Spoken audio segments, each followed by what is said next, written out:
to Thomas and Sahajasani. It says, my Lord, those who never ask for anything. In our prayer, we ask to win the lotto, we ask to have a nice house and, a car and, so much wealth and so on. We ask. The Lord knows our needs. He knows everything. We don't even have to ask. We simply surrender to Him. And when we surrender to Him in abject humility, He fills our needs and wants. So He says, my Lord, those people who never ask for anything, but is devoted to you with a simple, spontaneous devotion. What does spontaneous mean? When you do something spontaneously, you didn't think about it. You didn't think of doing it. It is a natural occurrence. It happens naturally, without you thinking.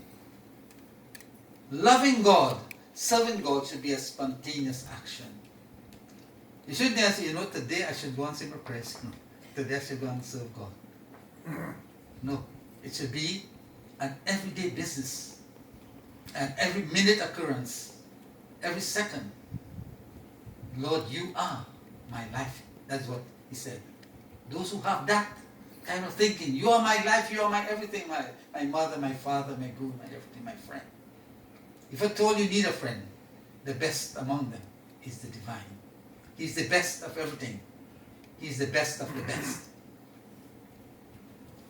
He says, Basahu nirantarata sumana sora odanajagi. He says, His heart is forever a temple. Go there, my Lord, for that is your very home. His heart will always be a temple. Who thinks like that and who have those type of thinking. So my dear friends, in this evening lesson, we saw everybody, there's one fruit, ekapal. Sabakara mangahi ekapal. Everybody is working towards this one fruit. And what is that fruit? Ramacharana Rati. To have that divine. Rati is, you have the god and goddess of love. Cupid. Cupid is god of love. Rati is the wife of Cupid. And being the wife, that enormity of the love is so profound. Think of that, the embodiment of love. If we have that kind of love for the Lord, then we shall surely acquire that fruit. So I want to thank you for allowing me the privilege to deliver this discourse to you people.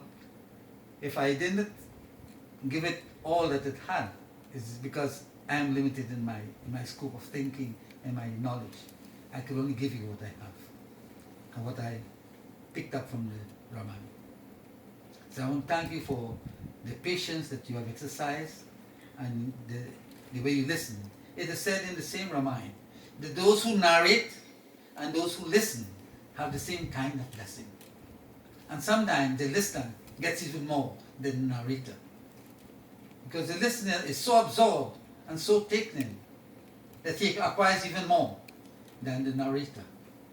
And perhaps you are far better off than I am this evening. So I want to thank you very much for the honor that you have given me. And all this is in honor of our departed brother, James. Whatever we offer here is on his behalf. So if at all there are any rewards to come from exercise this evening, I pray that it will go towards James and his life and his family. So we'll do the bandana. You want your bandana? Okay. Alright, so we'll do the bandana. That is the message that I did last night, the special prayer. And then we will bring the session to an end.